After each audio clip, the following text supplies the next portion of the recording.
ಕರ್ನಾಟಕದ ಬೆನ್ನಲ್ಲೇ ಹಿಮಾಚಲ ಪ್ರದೇಶದಲ್ಲೂ ಗ್ಯಾರಂಟಿ ಯೋಜನೆಗಳ ಅಬ್ಬರ ಶುರುವಾಗಿತ್ತು.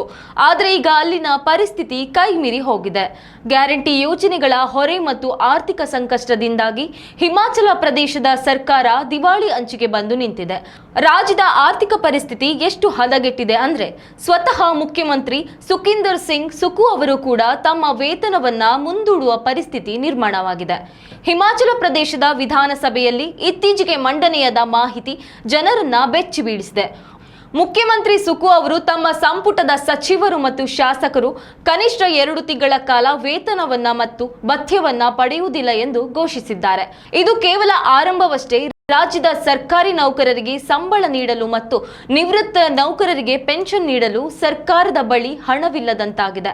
ಹಿಮಾಚಲ ಪ್ರದೇಶದ ಸರ್ಕಾರ ಉಚಿತ ವಿದ್ಯುತ್ ಯೋಜನೆ, ಮಹಿಳೆಯರ ಆರ್ಥಿಕ ಸಹಕಾರದ ಯೋಜನೆ ಜೊತೆಗೆ ಹಳೆಯ ಪೆನ್ಷನ್ ಯೋಜನೆ ಸರ್ಕಾರದ ಬೊಕ್ಕಸಕ್ಕೆ ಭಾರಿ ಹೊಡೆತ ಕೊಟ್ಟಿದೆ. ಹಿಮಾಚಲ ಪ್ರದೇಶದ ಸರ್ಕಾರದ ಮೇಲೆ ಸದ್ಯ ಸುಮಾರು 80 ಕೋಟಿ ರೂಪಾಯಿಗೂ ಅಧಿಕ ಸಾಲವಿದೆ.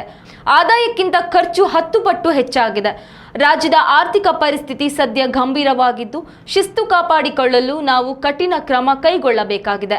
ಅದಕ್ಕಾಗಿಯೇ ನಾವು ಮೊದಲು ವೇತನ ತ್ಯಾಗ ಮಾಡಲು ಮುಂದಾಗಿದ್ದೇವೆ ಎಂದು ಮುಖ್ಯಮಂತ್ರಿ ಸುಖಿಂದರ್ ಸಿಂಗ್ ಸುಕು ಅವರು ಹೇಳಿದ್ದಾರೆ. ಕರ್ನಾಟಕದಲ್ಲಿ ಹಿಮಾಚಲ ಪ್ರದೇಶಕ್ಕಿಂತಲೂ ಅಧಿಕ ಗ್ಯಾರಂಟಿ ಯೋಜನೆಗಳು ಜಾರಿಯಲ್ಲಿದೆ. ಉತ್ತಮ ಸಂಸ್ಕಾರಯುತ ಶಿಕ್ಷಣದೊಂದಿಗೆ VSS English medium CBSE school Udupi Muddur.